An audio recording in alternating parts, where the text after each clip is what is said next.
नमस्कार दोस्तों। आज की वीडियो शुरू करते हैं आज के मार्केट के साथ। तो आप दोस्तों क्लियरली देख सकते हैं कि आज मार्केट में शानदार जंप था। निफ्टी ने भी करीब करीब 400 पॉइंट के जंप के साथ क्लोजिंग दी। आप देख सकते हैं कि निफ्टी में आज 1.6% का जंप था दोस्तों। आज इसके दिन भर का कारोबार आप अगर देखेंगे तो आपको नज़र आएगा कि आज मार्केट करीब करीब 24,400 के आसपास शुरू हुआ था और करीब करीब वो 24,200 के पास डिप बना रहा था, लेकिन उसने क्लोजिंग कहाँ की 24,600 के पास। लगभग लगभग आप देख सकते हैं कि 10-11 बजे के बाद मार्केट वन साइड वे ही चला है दोस्तों। देख लेते हैं आज इसके दिन भर का लेखा जोखा क्या है। तो आप देख सकते हैं 334 पे इसकी ओपनिंग थी, 563 का हाई भी लगाया और क्लोजिंग भी की है लगभग लगभग आप देख सकते हैं दोस्तों 541 के आसपास। और भी देख लेते हैं दोस्तों कि ओवरऑल इंडाइसिस में क्या हाल है। तो आप देखेंगे निफ्टी बैंक ने भी 1.59, फाइन निफ्टी 1.7, सेंसेक्स देखिए दोस्तों 1.68, मिड कैप 1.64। आप विक्स देख सकते हैं कि विक्स से ये आपको अंदाज़ा लग जाएगा 6.74% की कमजोरी है दोस्तों इस पर। निफ्टी टोटल मार्केट 1.7, नेक्स्ट 50 1.82 और निफ्टी 100 में देख सकते हैं दोस्तों 1.66। तो आप ओवरऑल अगर देखेंगे दोस्तों तो 1.5 से 2% की बढ़त है करीब करीब ओवरऑल सभी इंडाइसेस में। तो ये तेज़ी आ कहाँ से रही है दोस्तों, उसको डिस्कस कर लेते हैं। बात करें दोस्तों कि क्या चीज़ है जो मार्केट को इतना ड्राइव कर रही कि मार्केट इतनी तेज़ी एक साथ दिखा रहा है भरपूर, जबकि हम देखेंगे पिछले 3-4 दिनों से बहुत नरमी दिखा रही थी, कभी फ्लैट रह रहा था, कभी माइनस पे क्लोजिंग दे रही थी। तो आप देख सकते हैं यहाँ पे एक रिपोर्ट है दोस्तों कि positive global cues seem to have triggered an across the board buying Indian stock market on Friday. Nearly ये बता रहा है कि 2% का गेन है। S&P 500 में आप देख सकते हैं दोस्तों कि 2% का गेन है और निके में 3.5% का ये गेन बता रहा है दोस्तों। इससे इंडियन मार्केट में तेज़ी आई है। इसमें आप S&P में देख रहे हैं 2% और निकेई में देख रहे हैं दोस्तों 3.5% की तेज़ी है। इससे इंडियन मार्केट में तेज़ी आई है। आप तो दोस्तों देख सकते हैं हमारा जो आज का पहला शेयर है IRFC। आप देख सकते हैं कि आज भी इसने गिरावट के साथ ही क्लोजिंग दी है। आप इसका चार्ट देखिए दोस्तों, ये लगातार आपको गिरावट कुछ दिनों से दिखा दे रहा है। कुछ दिनों पहले अगर इसकी बात करें, इसने ऑल टाइम हाई लगाया था करीब करीब 220 के आसपास का। कहाँ से रैली आई थी दोस्तों, आप देखिए यही 170 180 का सपोर्ट था। यहाँ पे ये लगातार कंसोलिडेट कर रहा था और यहाँ से इसने तेज़ी दिखाई 230 रुपये के आसपास। आप देखिए यहाँ से प्रॉफिट बुकिंग हुई दोस्तों और फिर से ये यहाँ से कंसोलिडेट कर रहा है सेम रेंज पे 170 180 190 की रेंज पे। तो यहाँ एक बहुत अच्छी बाइंग रेंज हो सकती है दोस्तों। आप वॉल्यूम भी देखिएगा तो वॉल्यूम भी यहाँ आपको उस टाइम भी फ्लैट दिख रहा था और बीच में वॉल्यूम बढ़ने के बाद लगातार फिर से आप देखिए यहाँ पे आपको वॉल्यूम फिर से फ्लैट दिखने। तो ये दोस्तों एक शानदार मौका है यहाँ पे एंट्री लेने का। ये अगर आपको सोमवार को 170 75 180 तक मिल जाता है तो यहाँ पे आप एंट्री बना सकते हैं। और यहाँ से अगर दोस्तों ये अपसाइड बनाता है तो यहाँ से करीब करीब 30% तक के प्रॉफिट आपको देखने मिल सकते हैं, केवल अगर इसने अपना ऑल टाइम हाई टच कर लिया बस इतने में से। जबकि आप समझते हैं कि इस पर कितनी ज़्यादा ऑर्डर हैं इसके पास, तो ये कहाँ तक जा सकता है दोस्तों। तो ये पहली कंपनी थी। एक बार दोस्तों इसके हम फंडामेंटल देख लेते हैं।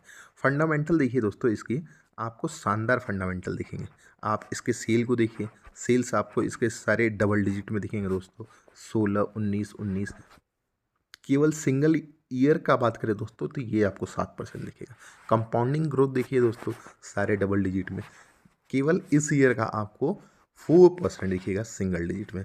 बात करते हैं दोस्तों स्टॉक प्राइस, तो स्टॉक ने आपको पता है कि लगातार ये 20-22 रुपये से जो इसने रैली दिखाई वो 200 क्रॉस कर गया था। 1 ईयर के रिटर्न देखिए दोस्तों और 3 ईयर 5 ईयर के डाटा इसलिए नहीं है दोस्तों क्योंकि स्टॉक उतना पुराना नहीं है। रिटर्न ऑन इक्विटी देखिए सारे डबल डिजिट में दिखेंगे दोस्तों, 13 14 15% के आसपास।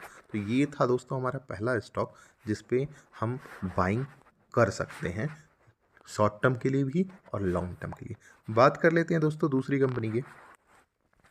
आज की दूसरी कंपनी है दोस्तों हमारा इरेडा। आप देख सकते हैं कि जो पैटर्न आपको IRFC में देखने मिलेगा वही पैटर्न आपको आज इरेडा में भी देखने मिलेगा दोस्तों। आप वही चीज़ नोटिस कीजिएगा कि कुछ दिन पहले इनने हाई लगाया था 300-310 के आसपास। रैली कहाँ से आई थी दोस्तों? 200 रुपये के आसपास। 200 से इसने 300 को क्रॉस कर लिया। अब ये कहाँ से आ गया है इसका देखिए, एक बार इसने यहाँ पे, उसके पहले देखिए दोस्तों, इसने एक 200 के बाद सपोर्ट कहाँ पे लिया था? 225 से 250 के बीच में। ये इसका दूसरा सपोर्ट था। इसने आप देखिए एक गिरावट इसने यहाँ पे भी आप दिखाई देगा आपको कि ये यहीं पे सपोर्ट ले रहा है और यहाँ पे लगातार कंसोलिडेट कर रहा है।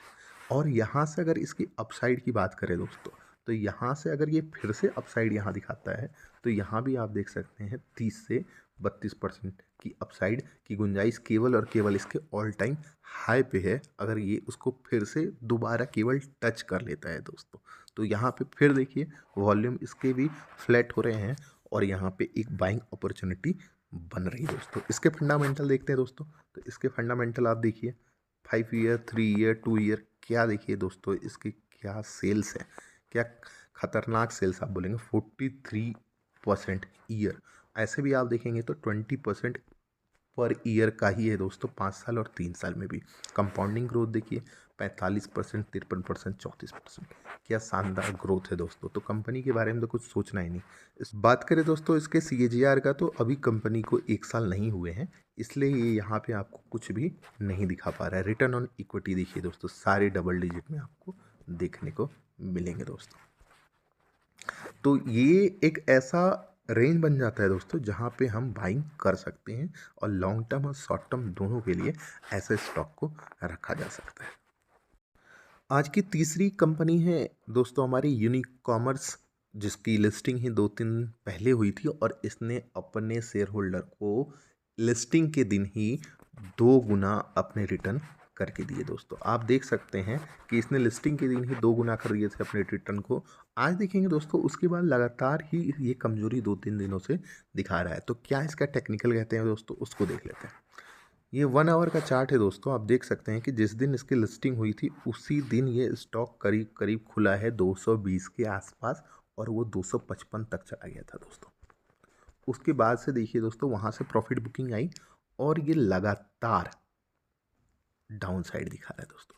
अगर यहाँ से ये अपसाइड दिखाता है दोस्तों और 255 को फिर से ये टच करता है तो करीब करीब आप समझ सकते हैं 35% तक की ग्रोथ यहाँ पे बची हुई है, अगर इसने 52 वीक के हाई को केवल और केवल टच कर लिया। तो इसके फंडामेंटल देखते हैं दोस्तों कि यहाँ पे क्यों बाइंग बताई जा रही है और फंडामेंटल इसके इतने हैं पावरफुल कि ये फिर से पहुँच सकता है या नहीं, एक बार देखते हैं दोस्तों। आप इसके कंपनी की सेल्स ग्रोथ देखिए दोस्तों, यहाँ भी पिछले दोनों कंपनियों की तरह आपको सेल्स ग्रोथ नज़र आएगा डबल डिजिट में 15, 37 और 32। प्रॉफिट की ग्रोथ देखिए दोस्तों, एक साल में जब कंपनी लिस्ट कर रही है तो कितने अच्छे समय पर लिस्ट कर रही है कि एक साल में इसके प्रॉफिट का ग्रोथ जो है डबल हो रखा है। 3 ईयर और 5 ईयर, ऐसा नहीं है दोस्तों कि केवल और केवल एक साल में ये कंपनी ग्रोथ दिखा रही है। आप पिछले 5 साल का डाटा जो अवेलेबल है आप इसके प्रॉफिट की ग्रोथ देखिए दोस्तों, यही फंडामेंटल होते हैं जिसके बाद कंपनियां के शेयर एक दिन में डबल होते हैं दोस्तों। अभी आपको CAGR नहीं दिखेगा इरेडा की तरह ही, क्योंकि अभी इस कंपनी ने जस्ट लिस्टिंग ही की है। आप रिटर्न ऑन इक्विटी देखिए दोस्तों, ये सारे आपको डबल डिजिट में दिखेंगे। तो कोई भी पॉइंट ऐसा नहीं है जिसमें कंपनी को ये कहा जा सकता है कि नहीं ये ओवर वैल्यूज़ हो गई है या कुछ भी। तो यहाँ एक दोस्तों आप देख सकते हैं कि पिछले 2 दिनों से ये 190 के आसपास घूम रहा है। तो यहाँ एक ज़बरदस्त बाइंग अपॉर्चुनिटी बनती है दोस्तों कि यहाँ से आप 30-35% के लिए शॉर्ट टर्म में जा सकते हैं दोस्तों, जो आपको मुझे लगता है कि अगले 10-15 दिन महीने दिन के अंदर ही ये वापस से 250, जैसे आज आपने देखा होगा बहुत सारी कंपनियों ने आज रैली दिखाई, ये एक रैली में आपको 250 दिखा देगा दोस्तों।